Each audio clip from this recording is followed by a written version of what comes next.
Saludos cordiales al profesor Rafael Montoya, quien se dirige a ustedes, el estudiante María Aquino, y el día de hoy, en conjunto con mi compañera Bella Linares, le estaremos desarrollando todo lo referente a la administración pública. Al hablar de la conceptualización de la administración pública, nos encontraremos que esta se divide en dos acepciones por igual. La primera de estas es el sentido estricto, formal u orgánico de la administración pública, el cual se encuentra regido y fundamentado por tres teorías por igual: la teoría del órgano, la teoría de la representación y la teoría del mandato. De esta forma, este sentido objetiviza a la administración pública como un sujeto, en donde la misma supone el compendio o conjunto de órganos, entes de carácter ejecutivo con o sin personalidad jurídica que realizan funciones, actividades, atribuciones o cometidos según los diferentes sectores o dominios públicos que le correspondan según su competencia en jerarquización, en materia y en territorio. De igual manera tenemos el sentido amplio, material o por el contenido, el cual objetiviza la administración pública como una actividad, que supone la actividad o función, atribuciones o cometidos realizados por los órganos y entes anteriormente mencionados del Estado en contraposición de la administración pública con el fin de la elaboración, producción, publicación y ejecución de actos de carácter jurídico, administrativo, de gobierno y material, con el fin de cumplir con las necesidades colectivas y de regirse al principio del interés general y público, según de igual manera por su competencia en materia, jerarquización y territorio. Pasando al punto de los criterios de las diferentes escuelas a la concepción creada de la administración pública, encontramos en primera instancia a la escuela francesa ubicada en Burdeos, que estableció un criterio primero material y después orgánico. Esta escuela estipuló que la administración pública son las funciones o actividades de los órganos ejecutivos del Estado para satisfacer necesidades de interés general mediante la creación, organización y ejecución ininterrumpida de los servicios públicos. La crítica realizada a esta escuela supone en primero advertir que no hay igualdad entre administración y servicio público, ya que en efecto, en la actividad administrativa encontramos funciones propiamente dichas en las cuales pueden consistir bien en servicios públicos y empresas administrativas. Pero en sí la función administrativa no supone un servicio público, sino la que da lugar a actos administrativos de efectos tanto particulares como generales. Seguidamente tenemos la escuela germánica ubicada en Viena, que presentó un criterio formalista, ya que en base al radical formalismo jurídico del jurista alemán Hans Kelsen, los conceptos jurídicos han de excluir todo elemento que no sea puramente formal, es decir, los elementos extrajurídicos que comprenden la moralidad, la política y la sociología, incluyendo las clasificaciones teleológicas o relativas a los fines. Según el autor Otto Meyer, administración debe ser toda actividad del Estado que no es ni legislación ni justicia, lo que se traduce en que la administración es la actividad del Estado para realizar sus fines bajo el orden jurídico. Seguimos con la escuela italiana con un criterio teleológico y finalista.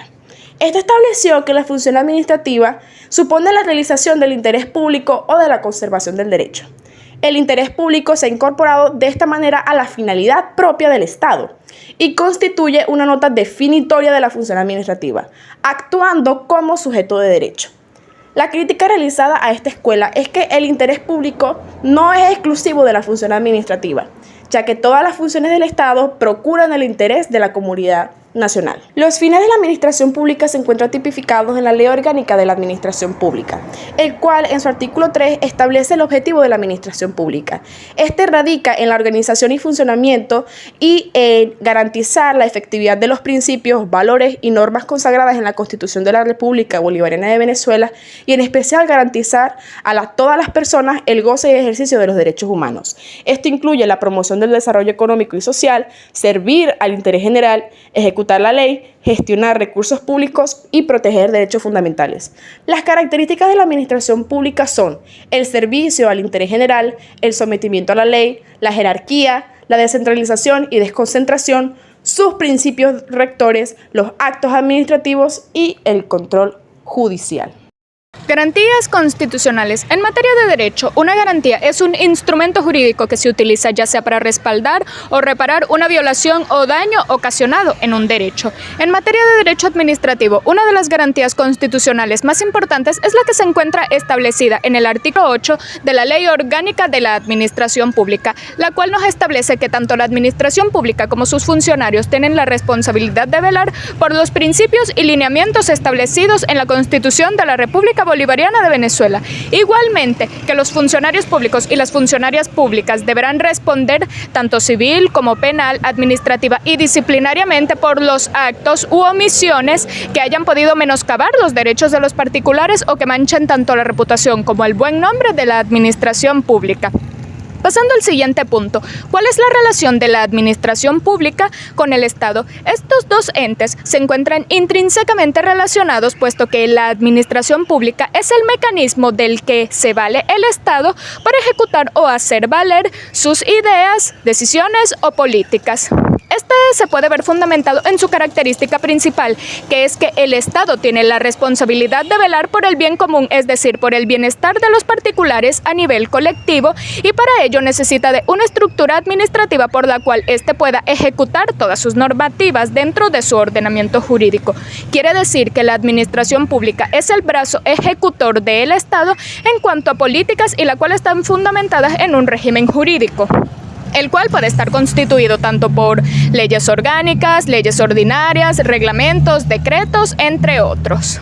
Ahora nos vamos al siguiente punto, el cual lleva por título ¿cuál es la relación de la actividad administrativa con la administración pública? Igualmente, estas se encuentran relacionadas entre sí, puesto que la actividad administrativa es todo conjunto de actos, decisiones, programas o proyectos que son ejecutados por la administración pública y que tienen como finalidad atender aquellas necesidades o situaciones que se presentan en la vida cotidiana de los ciudadanos, o también para prestarles servicios que son fundamentales en aquellos sectores, ya puede ser de bajos recursos, pero que también son vitales tanto para el desarrollo como para la subsistencia de los particulares. Estas actividades también tienen que verse regladas o reguladas por un régimen jurídico. Quiere decir que, aunque sean ejecutadas por la administración pública, sus efectos no son los mismos que los de las leyes sancionadas por el Poder Legislativo, o que les da un carácter sublegal, que quiere decir subordinado por la ley o por debajo de la ley. Los principios que rigen a la administración pública son fundamentales para garantizar un gobierno justo, eficiente y transparente, ya que actúan como guías para las acciones de los funcionarios públicos, asegurando que el poder estatal se ejerza de manera responsable y en beneficio de toda la ciudadanía, garantizando la legalidad, la eficacia, eficiencia, publicidad, imparcialidad y jerarquía, siendo esenciales para fortalecer el Estado de Derecho, mejorar la calidad de los servicios públicos, prevenir la corrupción, abuso, desviación de poder y la arbitrariedad, y aumentar consecuentemente la confianza de los ciudadanos en las instituciones. Dentro del ordenamiento jurídico venezolano, los principios que informan a la administración pública se encuentran todos tipificados en la Ley Orgánica de la Administración Pública, es decir, la LOAP, que de tal manera en el artículo 4 advierte el principio de legalidad. Seguidamente, en el artículo 5, el principio de la administración pública al servicio de las personas. En el artículo 12, el principio de publicidad normativa. El artículo 13, principio de responsabilidad patrimonial de la administración pública. Artículo 14, principio de rendición de cuentas. Artículo 17, principio de responsabilidad fiscal. Artículo 18, principio de control de gestión. Y artículo 19, principio de eficacia. Naturalmente, tampoco podemos omitir el principio de suficiencia, racionalidad y adecuación de los medios a los fines institucionales establecido en el artículo 21 de la LOAP. Seguidamente, el artículo 22 nos habla del principio de simplicidad, transparencia y cercanía organizativa a las personas. El artículo 23 nos habla del principio de coordinación, mientras que el 24 nos destaca la importancia del principio de cooperación entre los órganos y entes de la administración pública. El principio de lealtad institucional también nos recalca la importancia de esta en la administración pública, o mejor dicho, en el poder ejecutivo en sí. El principio de competencia es uno de los más importantes, puesto que nos establece que éstas son irrenunciables, indelegables e improrrogables. El principio de jerarquía es uno de los pilares fundamentales no solo en la administración pública, sino en todo el derecho administrativo en sí, establecido en el artículo 28 y, para finiquitar, el principio de descentralización funcional en el artículo 29 de esta ley. En la estructura de la administración pública en el Estado venezolano encontraremos en la LOAP 4 sectorizaciones diferentes a la misma. Como primera de ellas tenemos a los órganos superiores de dirección, el cual cumplen con dirigir la política interior y exterior de la República, ejercer la función ejecutiva y la potestad reglamentaria de conformidad con la Constitución y las leyes. Asimismo, tienen a su cargo la conducción estratégica del Estado y, en especial, la formulación, aprobación y evaluación de las políticas públicas, el seguimiento de su ejecución y las evaluaciones del desempeño institucional y de sus resultados. Además, los órganos superiores de dirección de la administración pública ejercen el control de la actividad y de las políticas desarrolladas por los órganos inferiores, a los cuales deben evaluar en su funcionamiento, desempeño y resultados. De esta manera, se desglosa en el presidente de la República como figura central y principal, quien es el jefe de Estado en cuya condición dirige la acción de gobierno. Saltamos entonces al vicepresidente de la República, quien es el órgano colaborador directo e inmediato del presidente de la República.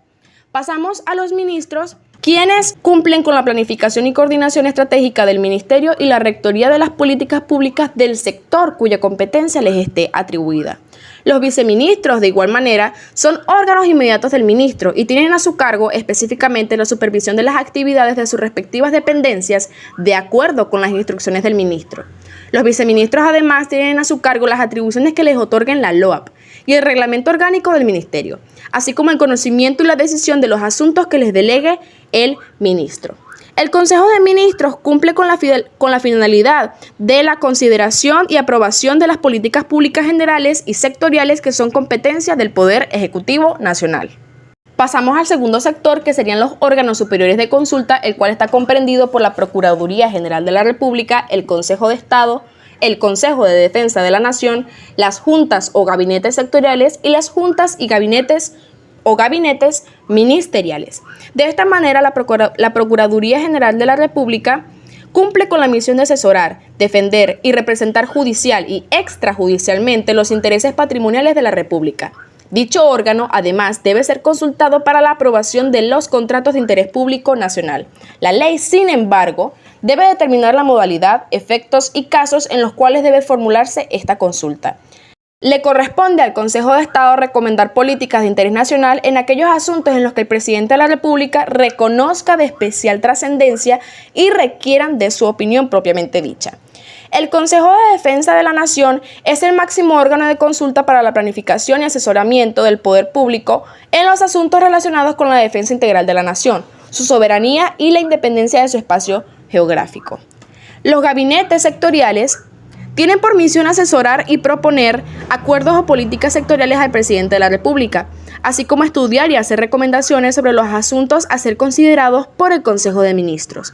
Su creación corresponde al presidente de la República, quien además puede crearlos para coordinar las actividades entre varios ministerios o entre estos y los entes públicos. Finalmente tenemos los gabinetes ministeriales, que cada ministro, reunido con sus viceministros, conforman al gabinete ministerial, el cual debe constar con una unidad estratégica de seguimiento y evaluación de políticas públicas adscrita al despacho del ministro, integrada por un equipo interdisciplinario. Los sistemas de apoyo según la estructura de la administración pública están constituidos por los siguientes órganos o entes: autoridades regionales, consejos nacionales, las comisiones, los comisionados presidenciales e interministeriales, las autoridades únicas del área y las oficinas nacionales. Entre las competencias de estos podemos destacar las de las autoridades regionales, puesto que podrán tener la función de planificación, ejecución, seguimiento y control de las políticas, planes y proyectos de ordenación y desarrollo del territorio aprobados conforme a la planificación centralizada,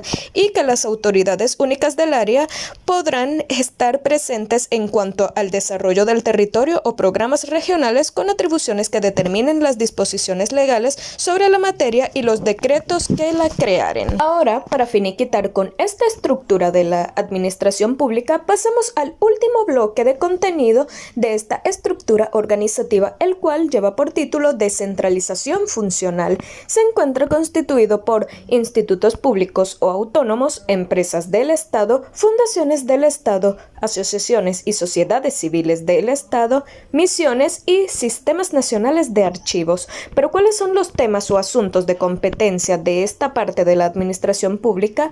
Pues nos dirigiremos en este caso hacia las misiones. El artículo 132 de la LOAP establece que el presidente o presidenta de la República en el Consejo de Ministros, cuando las circunstancias lo ameriten, podrá crear misiones destinadas a atender la satisfacción de necesidades fundamentales y urgentes en la población.